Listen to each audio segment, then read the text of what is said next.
ही अजिबात ऐकत नाही असं महाधिवक्ता कोर्टामध्ये म्हणताना पाहायला मिळत आहेत। काल रात्रीपासून पोलीस रस्त्यावरती असून आम्ही आंदोलनकर्त्यांना विनंती करत आहोत। हे असं जे आहे ते महाधिवक्ता यांनी कोर्टामध्ये म्हटलेलं आहे। संपूर्णपणे गाड्या हटवलेल्या नाहीत, काही प्रमाणात गाड्या आणि गर्दी अजूनही तशीच पाहायला मिळते असं राज्य सरकारच्या वतीने महाधिवक्ता सराफ यांनी म्हटलेलं आहे।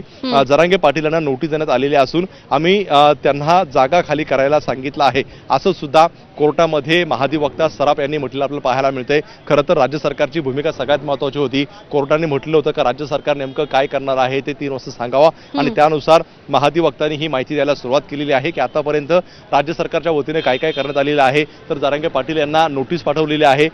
ते नोटीसनुसार संपूर्णपणे आझाद मैदान किंवा इतर ठिकाणची जागा जी आहे ती खाली करण्याचं सुद्धा आम्ही या नोटीसमध्ये म्हटलेलं आहे आणि त्याची संपूर्णपणे माहिती जी आहे ती महाधिवक्ता यांनी कोर्टामध्ये दिलेली आहे। त्यामुळे आता ही माहिती दिल्यानंतर यावरती न्यायालयाची काय नेमकी भूमिका आहे, त्याचप्रमाणे आंदोलकांच्या वकिलांनी सुद्धा आणखी काही बाजू मांडतायत का हे सुद्धा पाहणं अतिशय महत्त्वाचं राहणार आहे। मात्र आपण पाहतोय का सगळ्याच बाजूवरती जे आहे ते प्रयत्न सुरू आहेत। आता दुसरीकडे आपण पाहतोय की विखे पाटील यांचं सुद्धा शिष्टमंडळ जे आहे ते जरांगे पाटील यांना भेटायला गेलेलं आहे। त्यामुळे जरांगे पाटील या मसुद्यावरती या सरकारच्या भूमिकेवरती समाधानी आहेत का, ते आपल्या आंदोलनासंदर्भात काही घोषणा करतात का, हे सुद्धा पाहणं महत्त्वाचं राहणार आहे।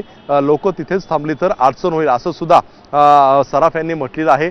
सराफ यांनी स्पष्ट केलं आहे की काही प्रमाणामध्ये गाड्या ज्या आहेत त्या निघालेल्या आहेत, लोक सुद्धा निघालेले आहेत, मात्र अजूनही काही प्रमाणामध्ये गर्दी आहे आणि ही जर गर्दी अशीच राहिली तर अडचण होऊ शकतं असं सुद्धा जे आहे ते सराफ यांनी म्हटलेलं आहे। त्यामुळे पुन्हा एकदा या सराफांच्या वक्तव्यावरती आता काही निर्देश देणार का हे सुद्धा पाहणं अतिशय महत्त्वाचं राहणार आहे। खरं तर आपण पाहतोय की आझाद मैदानामध्ये पुन्हा एकदा जे आहे ते आपण प्रतिक्रिया बघितलेल्या होत्या का आम्ही जे आहे ते आम्हाला न्याय मिळाला पाहिजे आणि आमच्या संदर्भातली आंदोलनाच्या संदर्भातली सगळी जे काही निर्णय आहे तो ते जरांगे पाटील घेतील आणि त्यांचा आदेश आम्हाला लागू असेल असं मराठा आंदोलक म्हणताना पाहायला मिळत होतं। त्यामुळे आता याला महत्त्व आहे की आता कोर्ट असेल किंवा अगदी जरांगे पाटील यांची भूमिका सुद्धा महत्त्वाची राहणार आहे। आम्ही अद्याप कोणतीही कठोर कारवाई केली नाही असं राज्य सरकारने जे आहे ते कोर्टात सांगितलेलं आपल्याला पाहायला मिळते। वारंवार जे आहे ते कोर्टाने विचारलेलं होतं का राज्य सरकारने यासाठी काय भूमिका घेतलेली आहे, काय कारवाई केलेली आहे आणि त्यावरतीच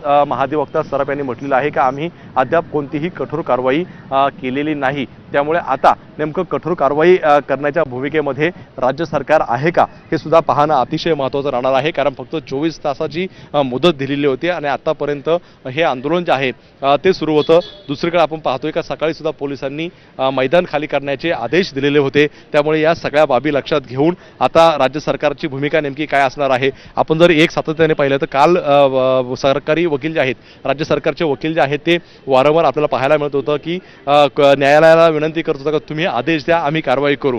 याचा अर्थ जे आहे ते स्पष्ट होता। आता न्यायालयाने सुद्धा आदेश दिलेले आहेत।